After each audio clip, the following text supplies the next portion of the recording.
The Lunar Dynasty, Skanda 9, Chapter 14. Soma, the moon, was born out of the eyes of Atri. He carried off Tara, the wife of Brihaspati. Brihaspati asked for his wife several times, but Soma would not give her up. Shukra was not on good terms with Brihaspati, so he took the side of Soma with his disciples, the Asuras. Shiva, with his Bhutas, took the side of Brihaspati. Indra with the Devas also sided with their preceptor. The two parties engaged in fight. After some days of fight, Angiras informed Brahma about everything that transpired. Brahma reproached Soma. So he returned Tara to Brihaspati. Brihaspati found that Tara had conceived. Immediately throw out the seed of another man in my field, cried he. Tara, feeling bashful, brought forth at the time a lustrous son. Both Brihaspati and Soma desired to have the son, each saying, "It is mine, not yours." When they quarreled with each other, the Devas and Rishis asked Tara who was the father of the child. The child reproved his mother for the delay in answering. Brahma took Tara aside and learned from her that Soma was the father of the son. Soma then took the child. Brahma, seeing the deep wisdom of the child, named him Buddha. Buddha had by Ila one son, Pururuva. Narada related his beauty and his virtues to the Devas in Swarga. Urvasi heard all that and took a fancy for the king. By the curse of Mitra Varuna, he had then a human form. Both the king and the Apsaras became attached to each other and they lived as husband and wife.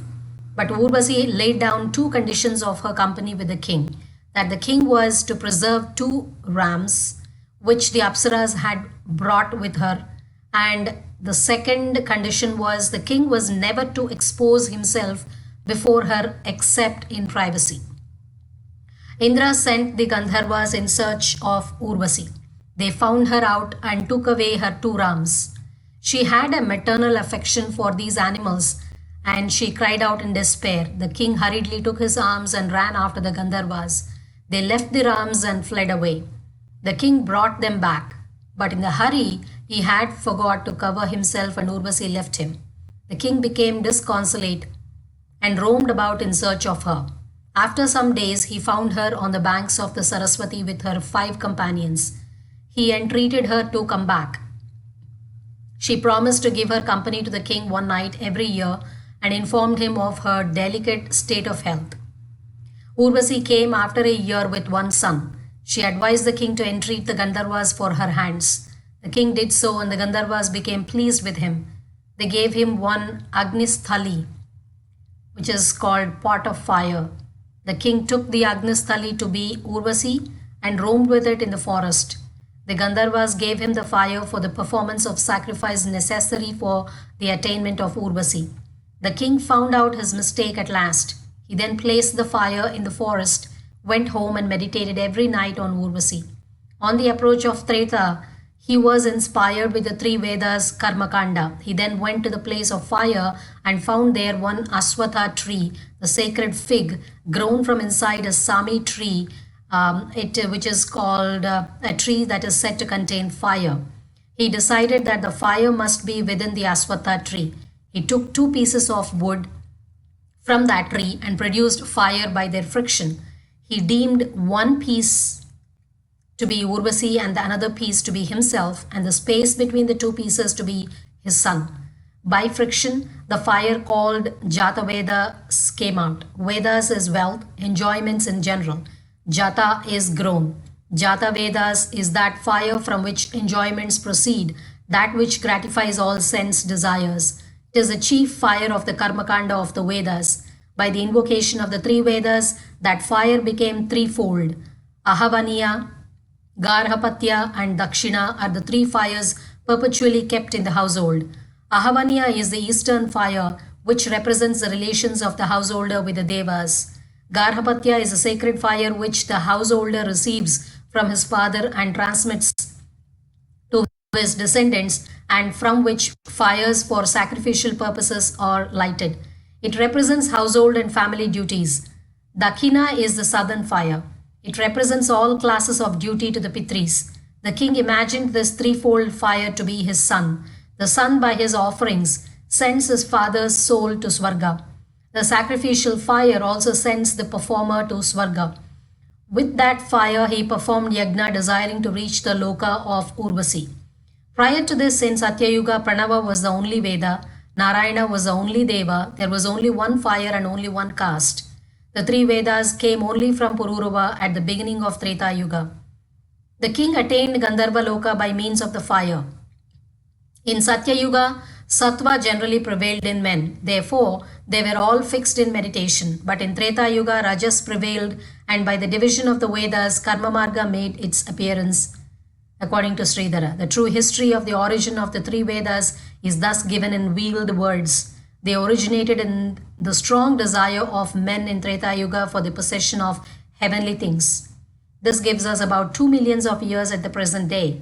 The origin of the Vedas must not be confounded, however, with their existence in the present form.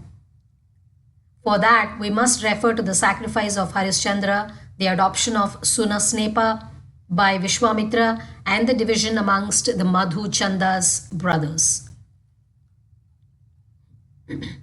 Rishi Richika asked for the hand of Satyavati.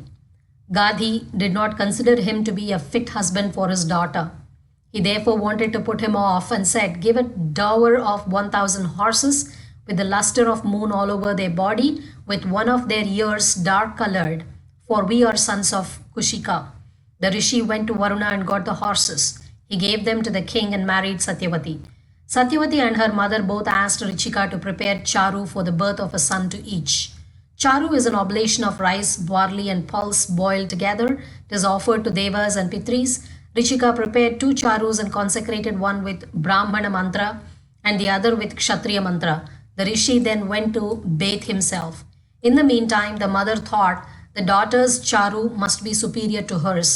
So she procured that from her daughter, and the daughter partook of her mother's charu.